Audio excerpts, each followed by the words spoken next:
Bonjour à tous, bienvenue sur ce Facebook Live en présence du professeur Thibaut Moreau, neurologue au CHU de Dijon et au CRCCEP. Nous vous prions d'accepter nos excuses pour ce petit délai. Il y a eu quelques petits soucis indépendants de notre volonté. Bonjour professeur Moreau. Bonjour. Merci au nom de la Fondation ARCEP d'accepter de faire ce Facebook Live sur ce qu'on appelle les Patient Reported Outcomes, ou en français, les résultats rapportés par les patients. Donc, dans un premier temps, vous allez nous présenter le sujet avec un petit diaporama et ensuite, vous répondrez aux questions des internautes. Donc, n'hésitez pas tous à poser vos questions directement sur Facebook. Merci. Donc, je prends la parole. Donc, merci Emmanuel. Je suis très content d'être parmi vous et d'aborder un sujet qui est quelque chose de très moderne, de très nouveau, mais pas tant que ça. Et j'aimerais justement vous partager avec vous cette entrée, je dirais, dans le domaine de la sclérose en plaques de ces Patients Reported Outcomes. Et je vais vous expliquer un petit peu la logique de cette démarche et vous dire combien c'est important pour les années à venir. Alors, la première diapositive, dans la sclérose en plaques, en fait, ce qu'on a observé ces 20 dernières années, c'était l'importance d'évaluer, si je puis dire, les éléments donc sclérose en plaques, c'est-à-dire les événements cliniques, que ce soit par exemple le nombre de poussées, de repérer donc les symptômes avec une manière très scientifique de repérage de ces symptômes, mais aussi donc en même temps le handicap, la gêne que peut y avoir au quotidien, si je puis dire. Également, donc, on a d'autres moyens, donc, qui nous, donc, sont à notre disposition, comme par exemple, l'IRM, on en reparlera un petit peu tout à l'heure. Mais ce besoin d'évaluer est capital pour le diagnostic, pour donner avec certitude le diagnostic, mais également pour le pronostic, c'est-à-dire de dire, voilà, qu'est-ce qui va se passer donc dans les années qui viennent, etc. Et puis, bien évidemment, et c'est là où tout a changé, sur les traitements, c'est-à-dire qu'on a plein d'échelles qu'on utilise maintenant, qui nous permettent donc de déterminer le moment où on met un traitement, mais également la manière d'évaluer l'efficacité du traitement. C'est-à-dire qu'on va trouver des marqueurs qui vont nous dire, voilà, donc en fonction, encore une fois, de données cliniques, IRM, etc., est-ce qu'il faut changer de traitement. Donc vraiment, on a acquis ces 20 dernières années cette nécessité objective d'évaluer l'évolution de la maladie. La suivante, s'il te plaît. Et en fait, ce qui est compliqué donc dans la sclérose en plaques, c'est que vous avez plusieurs donc phases, comme vous le savez. Et pour vous dire qu'en fait, ces outils d'évaluation qu'on a, et je répète encore une fois, ça saute tout le temps. Si je peux avoir la diapo, la troisième. Voilà. Donc en fait, on a donc non, c'est pas celle-là, c'est celle d'avant. Voilà. Donc, donc vous connaissez bien donc les phases différentes de la maladie, de la sclérose en plaques. Donc, les formes dites rémittantes, c'est-à-dire les formes à pousser, qui sont des formes assez explosives, c'est-à-dire qui vont donner des symptômes assez aigus, si je puis dire, qu'on repère assez facilement, et qui sont très explosifs aussi donc en termes d'imagerie, parce que donc on voit de l'inflammation à l'IRM et ça fait donc ces hypersignaux, ces points blancs qu'on observe là sur le côté gauche de la diapositive. Donc ça, c'est vraiment une étape facile, je dirais, de repérage des marqueurs de la maladie. C'est-à-dire qu'on va voir, donc, voilà, s'il y a un trouble visuel, s'il y a un trouble moteur, etc. Et puis, en général, c'est très bien corrélé à l'IRM, qui est extrêmement explosif. Et puis, donc, à l'opposé, vous savez qu'il y a une forme, donc, qui est dite progressive, qui est une forme beaucoup plus latente, qui est une gêne permanente qui s'installe en général sur un an, et qui est beaucoup plus difficile à repérer. C'est-à-dire que c'est des petits symptômes qui vont s'installer souvent au fur et à mesure des mois et qui donc correspondent donc à un processus plus dégénératif, c'est-à-dire donc de souffrance un peu plus chronique de l'axone. Et autant, j'ai dit tout à l'heure, dans la forme à pousser, on a des marqueurs faciles de repérage. Encore une fois, ça peut être la poussée, c'est la mesure du handicap, c'est des échelles qu'on peut utiliser. Et encore une fois, on a des marqueurs objectifs comme l'IRM et même maintenant des prises de sang, donc avec le neurofilament, qui peuvent nous être extrêmement utiles. Par contre, quand on arrive dans cette forme donc dite plus progressive, les marqueurs sont beaucoup moins nets, parce que l'inflammation est beaucoup moins aiguë, elle est beaucoup plus chronique, et donc, par exemple, l'IRM est beaucoup moins parlante. C'est la même chose repérer des nouveaux symptômes est beaucoup plus difficile parce qu'ils ne s'installent pas de façon aiguë, brutale, mais de façon un petit peu donc insidieuse. Et donc, vous imaginez que les outils qu'on utilise aujourd'hui pour évaluer la sclérose en plaques, en particulier dans la forme rémitante, dans la forme à pousser, sont peut-être pas forcément adaptés aux outils donc qui sont nécessaires pour suivre la progression de la maladie. Et on s'aperçoit nous au quotidien que il y a des manques, il y a des choses, et je vous donnerai des exemples où on s'aperçoit qu'encore une fois le DSS, qui vous savez cette mesure donc du handicap, mais encore une fois même le repérage des poussées et l'IRM, souvent on est pris en défaut lorsqu'on est dans des formes progressives. Ce que je veux dire par là, c'est que la sclérose en plaques en soi, contrairement à ce qu'on pense, c'est pas quelque chose de linéaire. C'est-à-dire qu'il y a des phases, donc de plateau, il y a des phases, encore une fois, très inflammatoires, très explosives au début, plus latentes par la suite, et que donc d'utiliser les mêmes outils dans cette phase initiale et puis dans la phase plus tardive, c'est probablement donc pas forcément pertinent, et que donc on sent, et nous on le sait cliniciens, qu'il y a un manque et qu'il y a besoin peut-être de retrouver des outils qui soient plus pertinents par rapport à la vie quotidienne du patient et même éventuellement dans l'évaluation de la maladie. On va passer à la suivante. Et donc, par exemple, ce qu'il faut bien comprendre, c'est que la prise en charge de la sclérose en plaques, qu'elle soit thérapeutique ou même de la prise en charge au quotidien, il y a une espèce de quête permanente d'essayer d'aller plus vite que le temps, si je puis dire. C'est-à-dire de repérer très très tôt les anomalies, donc les changements, pour justement adapter notre prise en charge thérapeutique. Il y a des choses qu'on sait très bien maintenant, c'est que dans la sclérose en plaques, plus vous commencez tôt le traitement, plus vous en tirez bénéfice. On le sait très bien que si on retarde le début du traitement, même après 4 ou 5 ans, même si vous reprenez le traitement avec un peu de retard, vous ne rattrapez pas le retard du début qu'aurait dû être donné très précocement. Ce que je veux dire par là, c'est que donc il y a une espèce de fenêtre de tir où il faut commencer le traitement et il faut pas le rater parce qu'après on peut avoir un retard qu'on rattrapera pas. Et donc c'est pour ça qu'il y a cette quête, ce besoin de marqueurs au quotidien le plus tôt possible pour pouvoir donc proposer la bonne stratégie thérapeutique. Et comme vous le savez maintenant, on pousse le bouchon très loin puisque on a ce qu'on appelle maintenant les RIS, c'est-à-dire que vous avez parfois des scléroses en plaques qui sont que à l'IRM. C'est des gens qui passent une IRM parce qu'ils se sont cognés la tête, parce que voilà, ils ont une migraine, et à l'IRM, on observe donc tous les critères de sclérose en plaques alors qu'ils n'ont pas eu de symptômes. Et donc aujourd'hui, un des grands enjeux, c'est de se dire probablement qu'il faut les traiter. Et c'est pareil, aujourd'hui, on n'a pas tout à fait les outils adaptés peut-être pour repérer toutes ces phases très précoces. Et c'est la même chose après, quand la maladie est lancée, de repérer qu'il y a un changement, de se dire on commence une forme progressive où il y a une gène qui s'installe de façon un petit peu latente, et donc de voir véritablement si c'est nécessaire à ce moment-là de changer de traitement ou de prise en charge. Et ça, on a besoin de ces éléments-là. La suivante. Alors, aujourd'hui, les outils qu'on utilise dans la vie quotidienne, de suivi de sclérose en plaques, si je puis dire, le neurologue face à son patient, donc on a plusieurs choses. On a des choses qui sont très spécifiques à la maladie. Alors, sur le plan clinique, par exemple, on recueille les poussées. Les poussées, c'est une définition très précise. On recueille la présence de poussées. Puis ensuite, on fait au moins une fois par an le DSS. Vous savez, c'est cette échelle qui donne la gêne au quotidien, de savoir s'il y a une réduction du périmètre de marche, s'il y a besoin d'une canne, etc.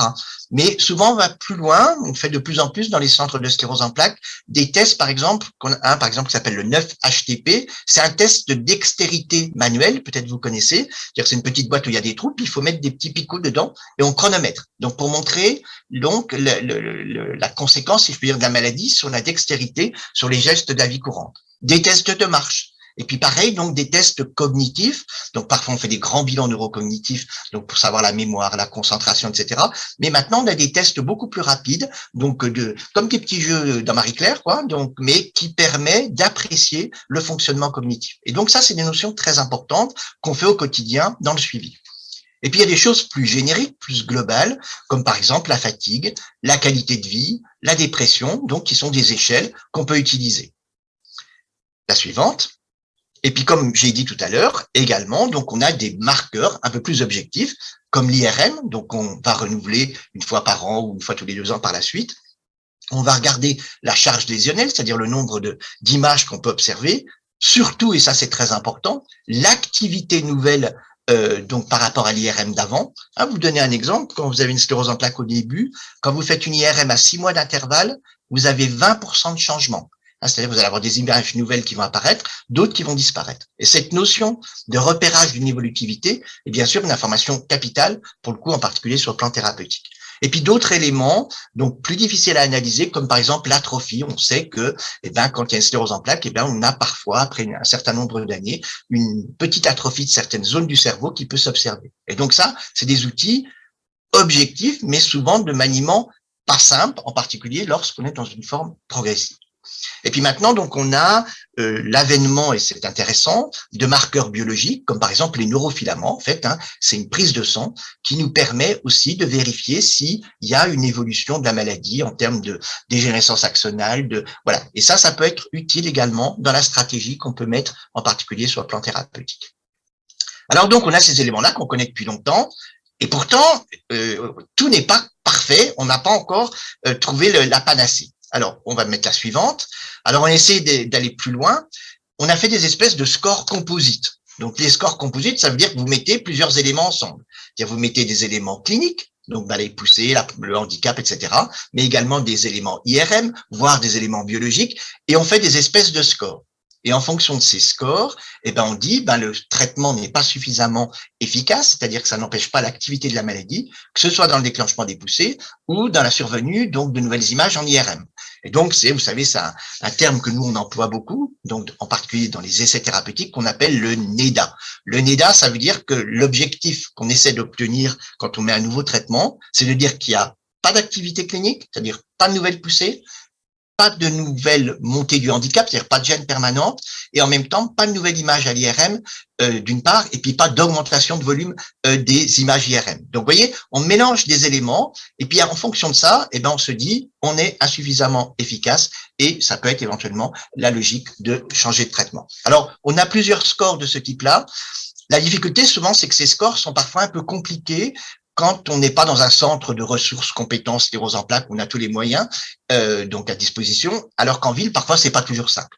Par exemple, je vais vous montrer un exemple sur la suivante, la diapositive suivante, où vous avez donc tout ce qu'on appelle le score de Rio modifié, c'est-à-dire que donc c'est une fois par an, quand vous voyez les gens, vous regardez s'il y a eu des poussées, vous comptez le nombre d'images à l'IRM, vous regardez s'il y a des nouvelles images, et puis en fonction de ça, vous déterminez, vous voyez, est-ce que le malade est répondeur ou non répondeur. Donc, c'est des marqueurs qui sont intéressants parce que ça nous aide en disant on est insuffisamment efficace ou mais dans ce cas-là, si tel est le cas qu'on ne contrôle pas complètement le processus inflammatoire, on propose un traitement. Aujourd'hui, c'est ce qu'on fait. Et donc, ça a été un progrès énorme de quantifier tout ça et surtout toute cette approche de quantification objective, si je puis dire, de l'évolution de la maladie. Elle est née, bien sûr, des essais thérapeutiques. Toutes les nouvelles drogues qu'on a testées, on utilise ces méthodologies pour justement apprécier si c'est efficace, pas efficace, et s'il faut changer de traitement ou pas. Donc voilà, ça c'est un petit peu l'état des lieux aujourd'hui. Et je répète, un malade sclérose en plaques, quel que soit son stade de la maladie, c'est une fois par an où on doit avoir ces évaluations pour justement apprécier s'il faut mettre en route un traitement, le changer, etc. Et puis en même temps, donc, d'apprécier aussi l'évolutivité sur le plan clinique, sur le plan du handicap et de la fréquence des poussées. La suivante. Mais en pratique, c'est pas suffisant. Ou en tout cas, il y a des manques et les cliniciens ont repéré, et les vieux cliniciens comme moi, ont repéré qu'il y avait comme un manque, et c'est même presque paradoxal et amusant. Je m'aperçois que quand à l'époque, il y a 25 ans, on n'avait pas de traitement très efficace dans la sclérose en plaques, il y avait une écoute du malade qui était peut-être plus bienveillante, avec à bord des symptômes de la vie quotidienne, voire des symptômes invisibles, et que le fait d'avoir quantifié et objectivement, et c'est une avancée terrible sur la rigueur de prise en charge des malades, on a un peu chanté ça, ce qui est un peu paradoxal en se disant on est dans la modernité, on a des drogues très compliquées, il y a un côté très technique. Puis avec ça, c'était un peu au détriment peut-être du quotidien et du ressenti du patient. Et c'est là où je veux en venir, c'est que si on a eu cette approche très scientifique, très moderne, si je puis dire, sur le plan méthodologique de recueil d'informations, on s'est aperçu qu'il y avait des choses qui ne collaient pas. Par exemple, je donne des petits exemples comme ça. Vous savez que donc dans la vie réelle, dans la sclérose en plaques, comme j'ai dit, souvent l'évolution elle n'est pas du tout linéaire. C'est-à-dire que tu as des phases où tout va bien, puis des fois ça repart, etc. Donc alors que quand on fait des échelles en général comme ça, on est plutôt linéaire, on compare donc par rapport à l'année d'avant et voilà. On prend l'exemple, par exemple, des formes qu'on dit dites bénignes. Le mot est pas bon parce que vous savez que quand on dit une forme bénigne, souvent c'est bénin pendant un certain temps, mais ça veut pas dire qu'après ça repart pas. Mais néanmoins, on s'aperçoit que nos outils, donc dans les gens qui n'ont pas d'évolution de la maladie pendant 10 ou 15 ans, alors la définition c'est ça, 10 ans à 15 ans, donc sans aggravation neurologique, donc nos outils sont pas du tout performants. C'est-à-dire que tu t'aperçois que ça bouge pas du tout, les échelles qu'on utilise, ça bouge pas, l'IRM ne bouge pas, ça bouge pas.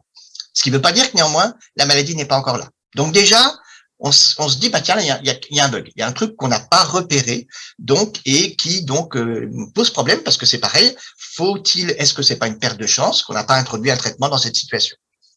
Je prends un autre exemple. Tout à l'heure, j'ai dit, la quête ultime pour le neurologue et pour les essais thérapeutiques, c'est de dire, on obtient le NEDA, c'est-à-dire aucune activité clinique, pas de poussée, pas de handicap, ni IRM qui bouge pas.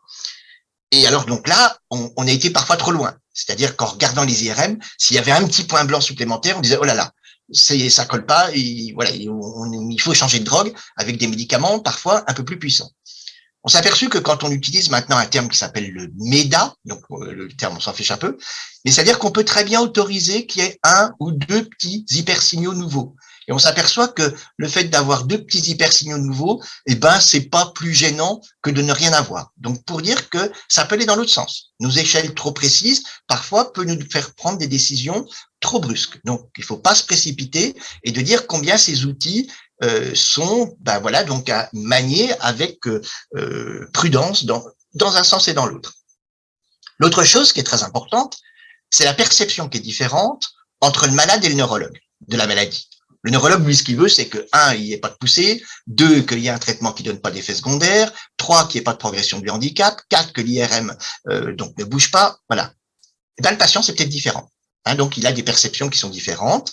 Et on le voit, par exemple, pour la fatigue, on peut pas dire que donc le neurologue est très bienveillant par rapport à la fatigue, ou certes parce qu'on a du mal à proposer quelque chose, mais n'empêche que c'est une notion qui est extrêmement importante. Donc, et si vous avez un médicament qui est efficace sur l'IRM, mais qui rend les gens complètement épuisés, il faut peut-être réfléchir. Donc, de dire qu'il y a aussi un manque, une difficulté de perception entre ce que peut ressentir le monsieur ou la dame et puis le neurologue. L'autre chose, c'est que avec, encore une fois, j'ai dit toute cette approche, c'est une approche qui est une approche très essai thérapeutique, c'est-à-dire donc d'évaluation objective pour montrer qu'une drogue marche bien. En fait, on est arrivé à un truc où on avait le traitement plus d'une maladie que du malade. Donc ça, c'est une notion importante, et on le voit par exemple dans les efficacités de traitement ou même dans les études de recherche clinique large. Par exemple, le retentissement socio-professionnel et familial, on n'en tient pratiquement pas compte parce que donc c'est pas intégré donc dans cette logique d'efficacité des médicaments.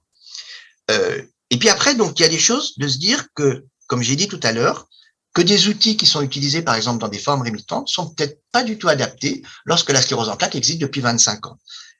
Par exemple, les IRM donc des femmes progressives, on a du mal à en connaître l'interprétation.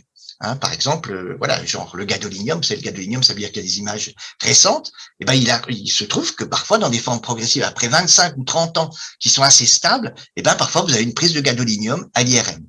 Aujourd'hui, on ne sait pas comment l'interpréter par rapport aux formes rémitantes. Ce que je veux dire par là, c'est que des outils valables à une phase de la maladie ne le sont peut-être pas de façon pertinente dans une autre phase de la maladie.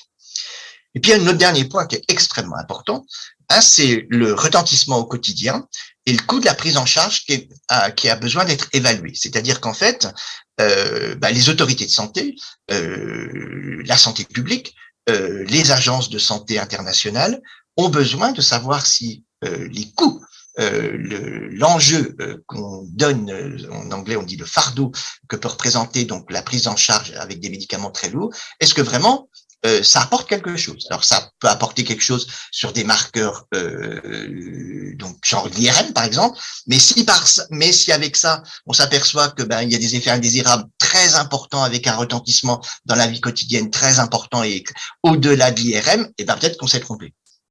Et donc tout ça on l'a repéré. On a repéré qu'il y avait des manquements. Et donc, c'est là où je veux en venir avec mes nouveaux trucs, là, qu'on appelle les Patient Reported Outcomes. Alors, qu'est-ce que c'est que cette approche? Donc, cette approche, c'est une vieille histoire, en fait. C'est donc dans les années 2006, donc la FDA, vous savez, la FDA, c'est les recommandations des américaines hein, par rapport à la santé, qui disait, voilà, il y a besoin d'éléments rapportés par le patient lui-même, sans interprétation du médecin ni de toute autre personne, et des symptômes à l'impact socio-professionnel. C'est-à-dire que ces éléments rapportés par le patient, c'est que lui qui les donne. Donc ça, c'est le point qui est important. C'est pas le conjoint, c'est pas l'aidant, c'est pas l'entourage paramédical, c'est pas le neurologue, c'est pas le médecin, c'est le patient lui-même. Donc ça, c'est la même chose. Enfin, c'est la chose de base, pardon. Et puis, c'est à la fois sur les symptômes de sa maladie, mais aussi tout le retentissement que ça a dans la vie quotidienne. Et on dira un petit peu des éléments tout à l'heure là-dessus. Donc vraiment quelque chose de beaucoup plus global et ça a été en fait très développé dans certaines pathologies. Je dirais il y a 3 grands domaines. Donc il y a le domaine du cancer, le domaine des MICI. Vous savez, les MICI, c'est les maladies inflammatoires de l'intestin, la maladie de Crohn ou les rectocolites ulcéro-hémorragiques, par exemple. Et puis en psychiatrie. Et depuis 10 ans, c'est en train véritablement, dans ces pathologies, de se développer et vous allez voir que ça se développe de façon extrêmement scientifique et extrêmement pertinente. Vous vous rendre compte que dans les MICI, la maladie de Crohn ou la rectocolite, mais par exemple la maladie de Crohn, c'est une maladie qui ressemble un peu à la sclérose en plaques, mais dans l'intestin, c'est-à-dire qu'il y a des poussées, voilà, il y a une gêne permanente, il y a des séquelles, etc. Eh ben, il y a des essais thérapeutiques, souvent très compliqués, qui sont des biothérapies, des anticorps monoclonaux comme nous on utilise. Eh ben, ils mettent comme objectif principal de ces essais thérapeutiques les PRO, c'est-à-dire ce que va rapporter le malade. C'est-à-dire que dans la maladie de Crohn, vous avez des symptômes, je sais pas quoi, vous avez des hémorragies digestives, vous avez des douleurs, vous avez des diarrhées, etc. Donc ça, c'est des symptômes de la maladie, mais l'objectif principal en disant, cette drogue marche dans la maladie de Crohn, le premier élément qu'on va utiliser, c'est les PRO, qui bien sûr vont intégrer les symptômes, mais c'est beaucoup plus global qu'un seul élément, qu'un seul biomarqueur. Et donc, voilà. Donc, il y a ensuite un point qui est très important, et je le dirai tout à l'heure, c'est que les essais thérapeutiques, j'ai vu qu'une des prochaines émissions, ça sera Gilles Aidant qui parlera de ça, mais les essais thérapeutiques, c'est un milieu qui est extrêmement artificiel. C'est-à-dire, c'est des malades les plus simples qui existent. C'est-à-dire, ils ont des critères d'inclusion très précis, c'est des malades très choisis, très homogènes, mais ce qui n'existe pas vraiment dans la vie quotidienne. Dans la vie courante, il y a toujours des variables qui interviennent. Et bien, l'avantage de passer par ces PRO comme marqueurs d'efficacité des traitements, c'est qu'après, c'est beaucoup plus transposable dans la vie réelle. Et ça, c'est une notion importante de se dire, vous savez, quand on fait des essais thérapeutiques, parfois, donc on a encore une fois des critères très précis pour inclure les malades donc dans ces essais. Et puis après, souvent, on nous donne des indications, ce qu'on appelle l'AMM, où on a le droit d'utiliser le médicament, qui sont complètement différents des critères d'inclusion au départ. Et donc, tu te dis, pourquoi est-ce qu'on transpose alors que la vie réelle est différente? Tandis que là, en partant d'emblée de ces PRO comme étant objectif principal de montrer qu'un traitement est efficace, eh ben, c'est beaucoup plus adapté à la vie quotidienne. La suivante.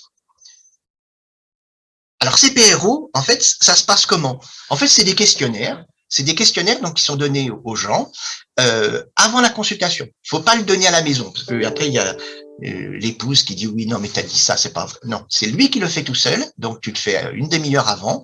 Donc tu as des questionnaires donc que tu remplis, que tu donnes au médecin et que donc on peut non la précédente. Voilà.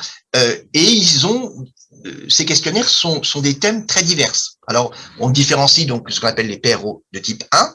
Donc, c'est tout ce qui est impact de la vie socio-professionnelle. Donc, vous avez des études donc sur la capacité au travail, des études sur le bien, sur les loisirs, des études sur la qualité de vie, le bien-être social, la vie sociale. Est-ce que la vie sociale a été modifiée par une maladie, par un traitement? Est-ce que on va moins à la piscine? Est-ce que on va moins chez les amis? Il y a tous des questionnaires très validés. Et puis aussi, notion de coût, c'est ce qu'on appelle, nous, l'utilité ou la capacité, c'est-à-dire de voir s'il y a une baisse, par exemple, de la capacité de promotion professionnelle ou de gagner de l'argent. Donc, tout ça, c'est des questionnaires qui sont très validés et qui sont proposés aux patients avant.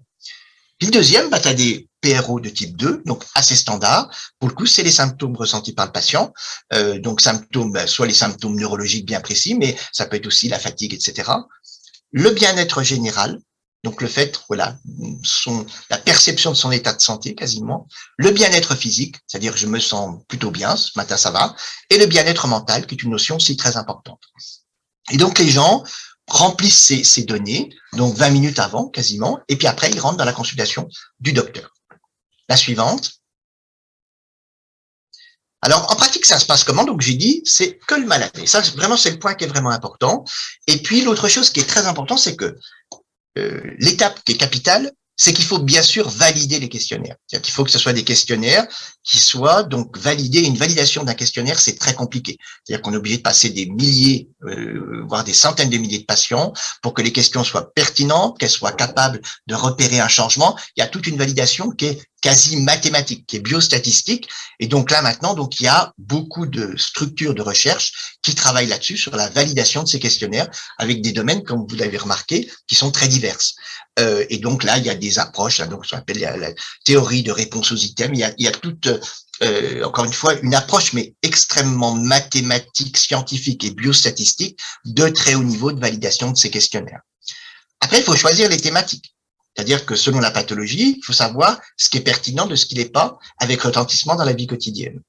Et puis l'autre truc qui est fondamental aussi, c'est qu'il faut que ce soit culturellement adapté. C'est-à-dire que déjà, il faut que la langue, quelle que soit la langue, que les questionnaires qui sont proposés sont bien traduits. Souvent, ça nous arrive, nous, d'avoir des questionnaires qui viennent des États-Unis, par exemple, où le mot n'est pas forcément bien facilement traduisible, donc, et ça pose parfois des choses compliquées. Mais même culturellement, selon l'accès aux soins, selon le niveau socio-économique du pays, il y a plein d'éléments qui interviennent. Et ce que j'ai envie de dire, c'est que maintenant, la validation de ces questionnaires est faite de façon extrêmement scientifique, type intelligence artificielle, si vous voulez, où on met tous ces éléments-là pour avoir donc des choses qui soient pertinentes et qui soient un vrai patient-reported outcome. Il faut que ce soit bref, faut pas que ce soit trop long. Si c'est trop long, après on s'y perd. Faut que ce soit précis et bien sûr, faut que ce soit validé. Et puis je répète, le grand intérêt, c'est que là, pour le coup, on a une vraie transposition de données d'essais thérapeutiques avec une population extrêmement précise à la vraie pratique quotidienne, et ça donne un reflet probablement plus pertinent de ce que va donner comme efficacité un traitement ou au contraire une difficulté pour la vie quotidienne et en termes même par rapport à la réponse au traitement. La suivante. Et alors, je vais vous donner un exemple, et c'est là, moi, c'est pourquoi je me passionne de tout ça. C'est par exemple, je reprenais l'exemple des MICI, là, donc des maladies de Crohn en particulier. Donc, ils ont énormément travaillé là-dessus. Donc, avec des éléments, comme j'ai dit, type Pro 1, donc socio-professionnel, etc., retentissement, loisirs, etc. Et puis, donc, des Pro 2, donc avec le bien-être physique, avec les symptômes de la maladie, comme j'ai dit, donc les symptômes, pour le coup, là, donc gastro-intestinaux, etc. Et donc, ils ont fait ces questionnaires. Et donc, ils ont fait des espèces de conférences de consensus, c'est comme ça qu'on appelle. Et donc, ils ont validé les questionnaires les plus pertinents de façon extrêmement scientifique. Preuve en est qu'on les utilise, je le dis encore une fois, dans les essais thérapeutiques maintenant souvent en première intention, en objectif principal. Et puis, donc, vous voyez, ils disent, par exemple, au début de maladie, il faut prendre ces questionnaires-là. Et puis, au bout d'un moment, on utilisera d'autres questionnaires. Il y a même des délais de passation. Ils disent, voilà, les recommandations, au début, on fait tous les 3 mois. Puis après, on passe tous les 6 mois. Et donc, vous voyez, avec une validation de toute cette démarche. Et je répète, c'est l'objectif principal de certaines biothérapies. Biothérapie, ça veut dire que c'est des drogues compliquées, si je puis dire. Et même dans les phases 2, maintenant, il y a des phases 2. Donc, c'est-à-dire vraiment, on est au tout début de l'évaluation d'un médicament où on utilise les PRO comme objectif principal. Mais le truc qui est absolument génial, c'est pour ça que moi ça me passionne, je sais pas comment dire, c'est que ça peut générer un changement des pratiques. C'est-à-dire que pour les gastro-entérologues, je répète, donc ils recueillent les symptômes digestifs, donc j'y connais pas grand-chose forcément dans la maladie de Crohn, mais voilà, donc encore une fois les douleurs, les diarrhées, etc., les saignements. Et puis donc ce qui était fait auparavant, c'est que le suivi de ces malades-là était fait par coloscopie. C'est-à-dire qu'on faisait des coloscopies régulièrement, ce qui est quand même pas un geste facile, et puis on prenait une biopsie, c'est-à-dire qu'on prenait un petit bout d'intestin, on regardait l'épaisseur du caractère inflammatoire de la biopsie. Et aujourd'hui, ce qui s'est passé, c'est que comme on a vu que ces PRO étaient très performants et intégrant bien sûr les symptômes de la maladie, mais avec une performance, une sensibilité plus élevé que les recueils seuls de la maladie, Et ben, en fait, ça a généré dans les pratiques quotidiennes que les gastro-entérologues font moins de coloscopies, moins de biopsies pour ces malades, avec simplement donc alors ils le font encore, mais beaucoup moins qu'avant, parce que ces PRO, ces Patient Reported Outcomes, sont des marqueurs très pertinents et qui reflètent tout à fait le retentissement, encore une fois, d'un traitement ou de la maladie.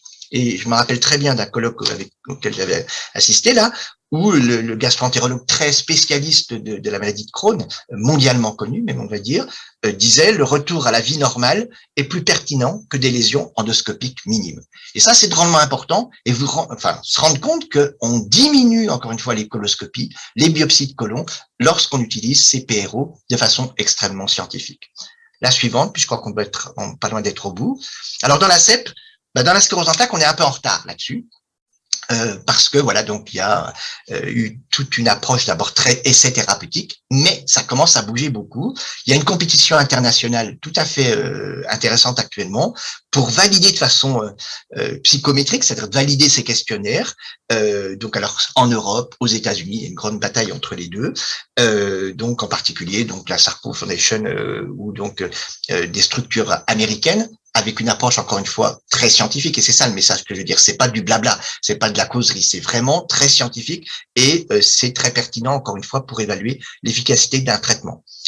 On l'utilise maintenant de plus en plus comme objectif secondaire aujourd'hui dans les essais thérapeutiques de la sclérose en plaques, et Dieu sait qu'on en a beaucoup en ce moment. Mais maintenant, on commence même à avoir donc des essais thérapeutiques dans la sclérose en plaques où on met en objectif primaire l'évolution des PRO avec tout ce que ça intègre. Et donc, par exemple, pour les formes progressives, donc il y a un essai thérapeutique qui va commencer avec une drogue pas facile de maniement, et c'est ce qui a été pris comme objectif principal plutôt que le niveau de handicap qui est très peu sensible ou que l'IRM. L'autre chose qui est très importante, c'est ce que j'ai dit tout à l'heure aussi, c'est l'exigence des autorités de santé. C'est-à-dire le coût sociétal, l'aide à la décision. Est-ce que vraiment donc d'utiliser des marqueurs, des biomarqueurs qui sont pas forcément avec une pertinence directe clinique, est-ce que c'est pas plus pertinent d'avoir des PRO qui reflètent peut-être plus aussi la vie du patient? Et puis je répète, c'est capital dans l'intégration en pratique quotidienne, en particulier la communication entre le médecin et le malade. Et puis pour le coup, ça génère une décision médicale partagée et avec encore une fois de l'objectivité, avec une approche donc qui est gérée par le malade lui-même, enfin qui remplit son questionnaire lui-même sans avoir d'influence de son environnement, de ses docteurs, de ses paramédicaux, etc. La suivante. Et donc là actuellement, donc on est donc dans une approche donc de validation encore une fois de ces questionnaires de façon très scientifique, avec une adaptation donc aux différentes cultures et aux différentes langues. Pour l'instant, toute la partie donc prise en compte socio-professionnelle, familiale, tout ça, on n'est pas bon. Il y a encore du travail à faire. Donc ce qu'on appelle les PRO de type 1. Il faut bien qu'on choisisse quelles sont les thématiques les plus pertinentes. Et puis donc quelle est la part des questionnaires très ciblés sclérose en plaques, donc avec des symptômes très précis, par rapport à des questionnaires génériques, plus globaux, de bien-être social, de bien-être vis-à-vis de sa santé, de perception donc du quotidien, si je puis dire. Tout ça, il faut trouver le bon cœur, de mettre le curseur au bon endroit entre tout ça.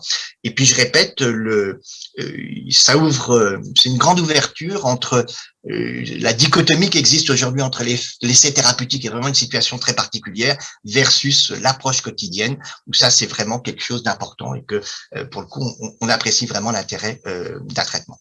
La suivante, donc il y a deux exemples actuellement, donc il y a déjà des propositions donc qui sont en train d'être testées. Il y a ce qu'on appelle le Neurocall, donc où donc qui va étudier bien le bien-être général, le bien-être physique, mental et social. Et puis, par exemple, vous avez Promise, qui est sûrement celui qui est le plus en avance maintenant, où on va tenir compte des symptômes, encore une fois, de la maladie, du fonctionnel, c'est-à-dire le retentissement que les symptômes ont sur la fonction, du comportement, un comportement de la crainte de se lancer dans quelque chose, ça c'est un petit peu cette approche, du sentiment vis-à-vis de la santé générale, je me sens malade ou je vis quand même normalement, de la santé physique, de la santé mentale, très important aussi de savoir voilà si on est déprimé, anxieux, etc. Et même donc du retentissement social. Donc oui, c'est des exemples, mais pour dire qu'il y a déjà des outils qui existent, qu'on a besoin de valider et qu'on doit mettre encore une fois un curseur un petit peu entre les deux, entre le fait des choses un peu générales et puis des choses qui sont plus spécifiques à notre maladie, mais en tenant compte encore une fois à la fois du côté vie quotidienne, socio-professionnelle, et puis, donc, encore une fois, marqueur de la maladie. En conclusion, c'est la dernière. Ces PRO, et j'espère que vous êtes dans le même enthousiasme que moi, je sais pas comment dire. Il y a des choses, dire qu'il y a une vraie évaluation du malade plutôt que d'une maladie. Je crois que c'est une notion qui est importante. Que l'approche est très scientifique, c'est pas des blablas en disant je suis bien, je suis pas bien, etc. Il y a une vraie approche et en plus c'est très corrélé aux marqueurs de la maladie. Faut le comprendre, hein, tu as une poussée, on repère la poussée. La poussée, ça veut dire que tu vas à l'hôpital, que tu as de la cortisone, tu dors pas la nuit, après c'était moins bien, tu as une perception, tu as peur que ça recommence. Il y a une espèce de montage qui fait que, et c'est ça qu'on évalue donc avec les techniques très scientifiques et biostatistiques, donc il y a par contre, avant de les lancer, il est clair qu'il faut qu'il y ait une validation de grande qualité, ce qui est en cours actuellement. Et puis, comme je disais tout à l'heure, peut-être que cette approche très PRO, ça peut modifier nos pratiques de surveillance. Peut-être qu'on va changer. Tout à l'heure, je parlais des critères de Rio, où on récupère les informations. Peut-être que là, on fera des choses différentes. Dernier point, encore une fois, le coût de la santé, c'est important et surtout il y a des pays où il faut vraiment faire des choix par rapport aux thérapeutiques qu'on peut proposer. Donc c'est très important d'intégrer cette notion de ce que peut ressentir le patient par rapport à un traitement pour valider donc au niveau des autorités un traitement. Voilà, je crois que j'ai fini sur ça. Je suis à vous. Merci, professeur Moreau, pour toutes ces explications et sur ce domaine qui est en pleine évolution et plein en développement. Alors, n'hésitez pas à poser vos questions. Nous en avons déjà reçu quelques-unes. Alors, une des premières questions, c'est qui établit les questionnaires?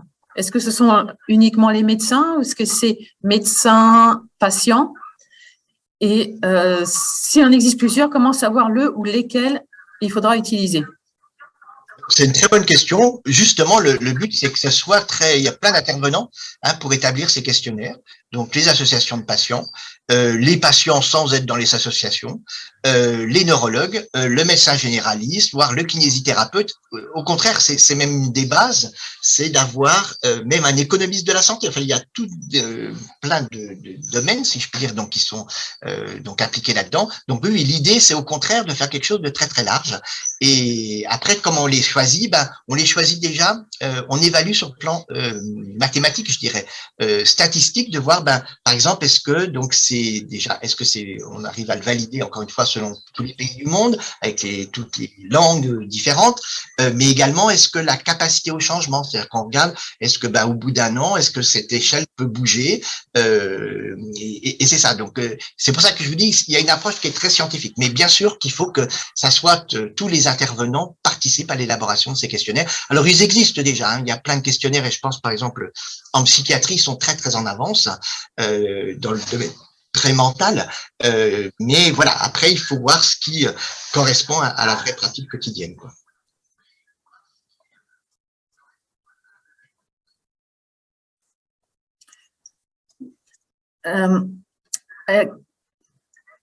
Est-ce que tous les patients pourront remplir ces questionnaires ou il y aura seulement certains parce qu'il faudra qu'ils rentrent dans un cadre particulier?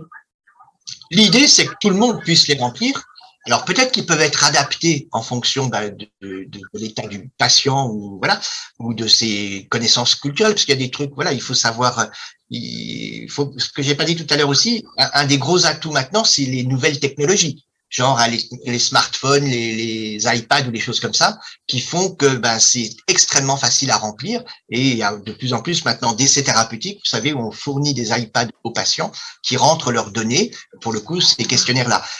Bon, et après, des vieilles dames du fin fond du Morvan, là-bas dans ma région, l'iPad, elles ont plus de mal à l'utiliser. Mais voilà, après, c'est à nous de trouver les outils les plus adaptés. Mais l'objectif, pour le coup, c'est que ça devrait être destiné à tous les patients.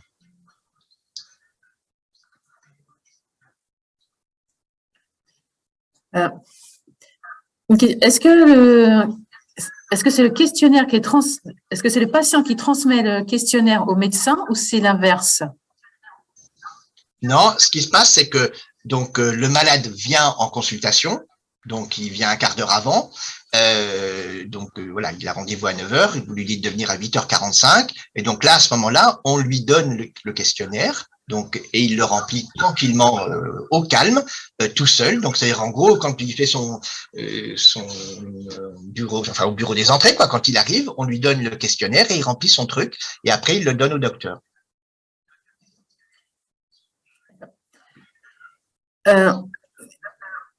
Puisqu'en ce moment, les questionnaires sont plutôt en train d'être mis en place, est-ce que c'est possible d'intégrer le processus pour les établir? Oui, alors c'est déjà quand même bien avancé, hein. Je veux dire, il y a déjà des choses qu'on connaît, il y a des choses qui sont valables pour toutes les maladies. Là, c'est vraiment donc, et je pense que cette question reflète bien la complexité du truc, c'est de savoir pour le coup qu'est-ce qu'on doit mettre très sclérose en plaques par rapport à ce qu'est bien-être général, etc. Et ça, pour le coup, c'est vraiment une approche qui est très biostatistique. Ce qu'on a besoin, ce qu'on est en train de faire actuellement, c'est d'avoir de très nombreux patients déjà pour voir encore une fois quel est le meilleur choix de questionnaire et de savoir qu'est-ce qu'il faut mettre encore une fois, ce qui est très spécifique de ce qui est générique. Mais dans cette première étape, il y a besoin d'avoir énormément de données. Je vous dis, on est très approche big data, intelligence artificielle.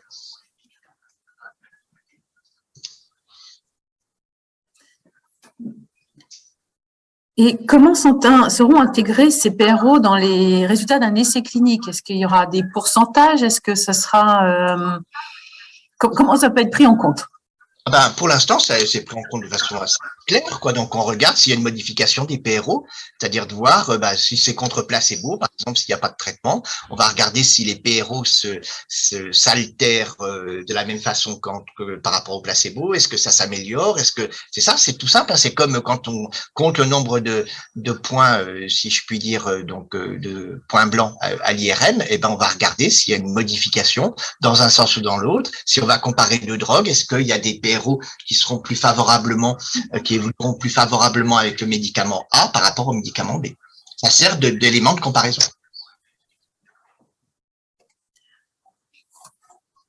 Est-ce que dans ces questionnaires, le rôle de l'aidant pourra être noté? Alors, la réponse sur le principe, c'est non. Au contraire, c'est que parce que l'aidant, forcément, vous mettez une connotation de son environnement. Or là, dans la base des PRO, c'est de dire c'est le malade qui s'exprime. Alors après, on peut faire des choses sur les aidants, bien évidemment. Mais là, c'est le but, hein, et c'est logique. C'est-à-dire que le malade ait son propre rapport, enfin fait son propre rapport de ce qu'il pense.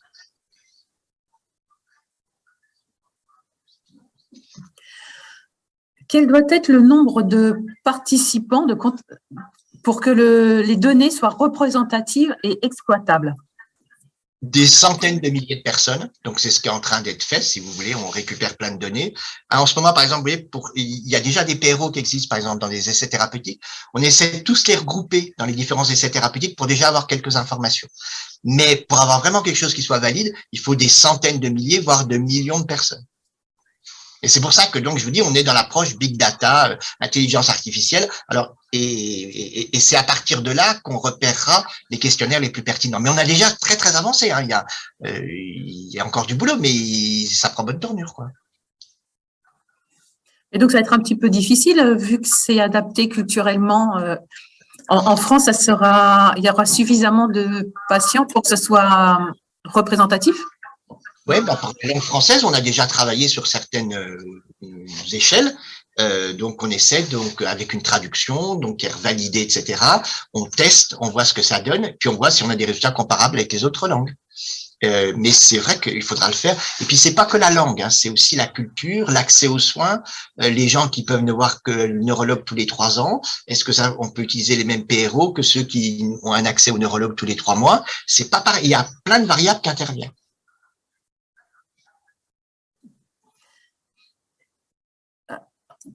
Ce questionnaire, donc si on comprend bien, il n'y a que le neurologue qui pourra le transmettre ou ce sera aussi possible pour le médecin généraliste? Ça doit être possible par le médecin généraliste, Le tout, c'est qu'il faudra qu'après, donc, ils soient interprétés, quand même, les PRO, de voir si il y a une modification des PRO. Vous savez, par exemple, on utilise maintenant le système ENMUS, nous, donc, pour suivre la sclérose en plaques, on a toutes les informations qui sont notées. Et ben, par contre, ce qui sera important aussi, c'est que ce ne soit pas qu'un questionnaire sans conséquence. C'est-à-dire qu'il faut qu'après, ça soit évalué. Est-ce que ça s'est aggravé par rapport à l'année d'avant? Est-ce que, voilà.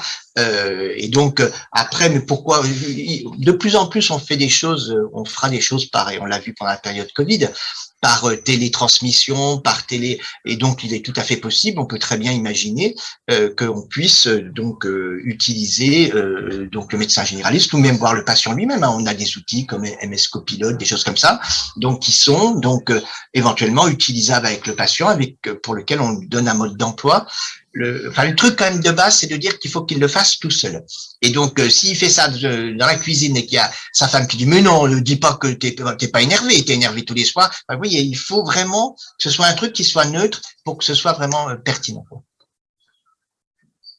Je suis méchant avec les dames.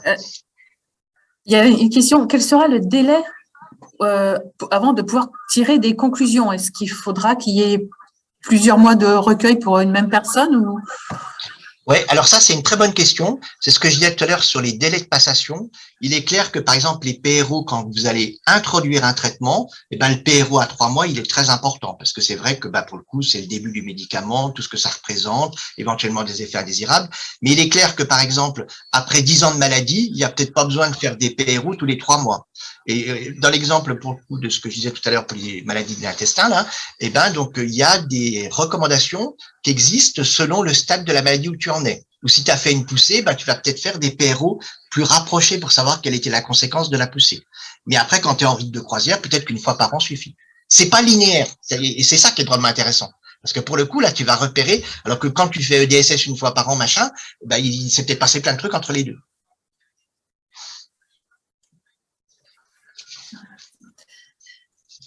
Est-ce qu'à terme, ces PRO pourraient conduire à établir des lignes de conduite pour le personnel soignant, les associations, les employeurs?